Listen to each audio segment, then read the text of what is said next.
Everyone, आज की video में हम करने वाले हैं गुणनखंड। मैथ्स में गुणनखंड कैसे करेंगे हम।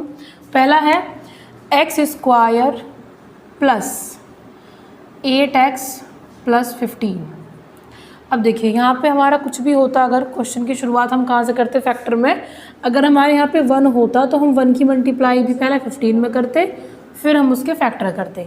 तो भाई 15 के फैक्टर क्या क्या हो सकते हैं आपके। 15 के हम सबसे पहले फैक्टर करेंगे, उसके बाद उन्हें यहाँ पे कॉमन में रखेंगे। 15 के फैक्टर क्या क्या हो सकते हैं, 3 पंजे 15, 5 तिया 15 या फिर 15 एकम 15। ये 3 फैक्टर हो सकते हैं आपके 15 के। अब हमें क्या करना है कि भाई जोड़ें, क्योंकि ये प्लस का है ये भी प्लस का है, तो भाई जोड़ें तो 8 आए और मल्टीप्लाई करें तो 15 आ जाए। ऐसा कैसे बन सकता है, 3 5 जा 15 और 3 और 5 को जोड़ देंगे अगर हम तो बनेगा 8। तो सही बैठ रहा है। इसको लिख लेते हैं यहाँ पे एक्स स्क्वायर प्लस पहले छोटी 3x प्लस 5x प्लस 15। ठीक है, अब इन दोनों में हम लेंगे कॉमन। कॉमन क्या होगा इन दोनों में, मतलब जो चीज़ें सेम आ रही हो। मैं बिल्कुल बेसिक से बताने की कोशिश करूँगी, जिस बच्चे को कॉमन ना लेने आते हो कॉमन भी आप कैसे ले सकते हैं। ये है आपका एक्स स्क्वायर और ये है 3x। जैसे हम छोटी क्लासेस में लिखते हैं कि इनके सबके सारे फैक्टर्स खोल खोल के लिखो, कैसे लिखते हैं हम। एक्स स्क्वायर को हम लिख सकते हैं 2 बार x और 3x को हम ऐसे लिख सकते हैं ना भाई, 3 गुना x लिख सकते हैं। अब इन दोनों में क्या चीज़ सेम आ रही है, दोनों में भाई x x सेम आ रही है। इसमें x आ रहा है लेकिन इसमें दोबारा नहीं आ रहा, इसमें 3 आ रहा है लेकिन इसमें नहीं आ रहा, तो क्या चीज़ हो जाएगी कॉमन, इन दोनों में x कॉमन हो जाएगा। तो हम x यहाँ पे लिख लेंगे, इस x से इस x स्क्वायर को डिवाइड कर देंगे तो भाई कितने x बचेंगे, 1 x बचेगा, प्लस इस x से इस x को काटा तो कितने बचा, 3 बचा, प्लस 5 और 15। 5 और 15 इनके फैक्टर हम इस तरह से कर लेते हैं। 5 और 15 के फैक्टर कैसे करेंगे भाई, मान लिया 5x है तो 5 गुना x और 15 है, 15 के फैक्टर हो जाएंगे 3 गुना 5। भाई 3 पंजे 15 या 5, तो इन दोनों में फैक्टर क्या कॉमन हो गया आपका 5 5, तो इन दोनों का फैक्टर कॉमन 5 हो जाएगा। यहाँ से 5 से भाग दिया तो खाली x बच जाएगा। 5 से यहाँ डिवाइड कर दे 15 को तो क्या आएगा, 5 3 जा 15 आएगा। फिर अगला स्टेप क्या होता है कि आपके दोनों फैक्टर जो बिल्कुल सेम आएंगे तो आपका आंसर राइट ट्रैक पर है, वरना कहीं ना कहीं आपने मिस्टेक कर दिया। x प्लस 3 दोनों में से एक लिख लिया, x प्लस 5 जो बचा वो दूसरे वाले फैक्टर में लिख दिया। इस तरह से भैया गुणनखंड कर सकते हैं। ये तो रहा एक पॉजिटिव गुणनखंड, मतलब अगर कोई पूरा जबकि क्वाड्रेटिक इक्वेशन है वो अगर पूरी प्लस में आती है तो आप इस तरह से फैक्टर करोगे। अगर आपकी इक्वेशन माइनस में आ जाए, प्लस माइनस होके आ जाए तो वहाँ डाउट में, इसलिए एक क्वेश्चन ऐसा भी करा देती हूँ। अब है अगला question, x square minus 8x plus 12। Multiply करें तो भाई 12 एकम 12, अभी आगे कुछ नहीं है इसमें तो एक ही मानेंगे हम। 12 एकम 12 मतलब 12 आ जाए मल्टीप्लाई करने पर।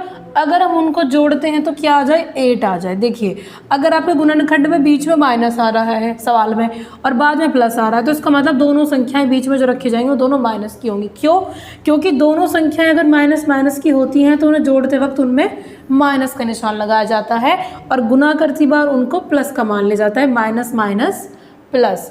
तो इसलिए पहले हम 12 के देखते हैं फैक्टर। भाई 12 को हम कैसे लिख सकते हैं, 12 के फैक्टर हो सकते हैं 2 6 जा 12, 3 4 जा 12। ठीक है, और फैक्टर क्या हो सकते हैं 12 के, 12 एकम 12, 12 1 जा 12। ठीक है, अब इनको सेट करते हैं।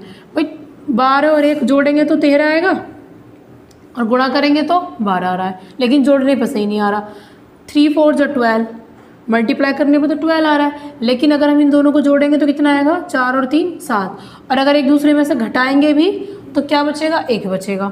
अब यहाँ पे 2 और 6 दोनों को जोड़ेंगे तो 8 और गुणा करेंगे तो प्लस का 12। कैसे, माइनस का 2 और माइनस का 6, माइनस माइनस प्लस हो गए, और दोनों को अगर हम जोड़ रहे हैं माइनस का 2 माइनस का 6। आपको पता होगा कि माइनस माइनस की संख्या जोड़ते वक्त क्या, माइनस माइनस संख्या जब एक साथ हो तो वो जुड़ती हैं और उनमें निशान किसका बना रहता है, माइनस का ही बना रहता है। ठीक है, आगे से याद रखिएगा, अगर संख्या दोनों माइनस माइनस की हो तो वो घटती नहीं है आपस में से, वो जुड़ती हैं, लेकिन उनके सामने निशान माइनस का ही बना रहता है। अगर जैसे दो संख्याएं प्लस प्लस की हैं तो वो हमेशा जुड़ती हैं और निशान प्लस का बना रहता है, उसी प्रकार दोनों संख्या माइनस की हो तो वो भी जुड़ती हैं, निशान माइनस का बना रहता है। आई होप आपको समझ में आ गया होगा। अब लिखते हैं इसके फैक्टर्स। ठीक है, तो सबसे पहले हम लिखेंगे एक्स स्क्वायर बराबर -2x -6x प्लस 12। अब इनमें लेते हैं हम कॉमन।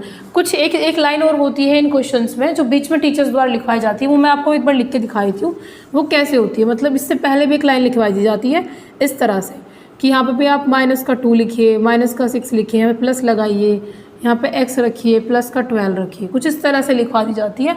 फिर लाइन में इसको आप खोल लेते हो, plus minus -2x, plus minus का 6x। तो मैंने आपको पहला क्वेश्चन डायरेक्ट यहाँ से कराया था। एक लाइन किसी टीचर द्वारा स्कूलों में मार्क्स जो बच्चों के इस लाइन पर कट कर लिए जाते हैं, तो मैं इसलिए ये लाइन भी लिखवा देती हूँ। अब देखिए इन दोनों में कैसे कॉमन लेंगे हम, मैंने आपको समझाया कैसे लेते हैं हम। इसमें भी x आ रहा है, इसमें भी x, तो हम x कॉमन ले लेंगे। यहाँ पे कितने x बचेंगे, एक x बचेगा। यहाँ पे x में से x निकाल दे तो क्या बचेगा, केवल 2 बचेगा। यहाँ पे 6 और 12, बस 6 के टेबल में 12 भी आता है। इन दोनों में हम क्या कॉमन ले लेंगे, -6। मैंने -6 ही क्यों लिया, मैंने +6 क्यों नहीं लिया, क्योंकि हमें इसके सेम अपना फैक्टर लेके आना है। और अगर हम -6 लेते हैं तो माइनस से माइनस कटने पर यह प्लस का x आ जाएगा, प्लस माइनस गुणा होने पर यहाँ पर -2 आ जाएगा, 6 2 जा 12 आ जाएगा।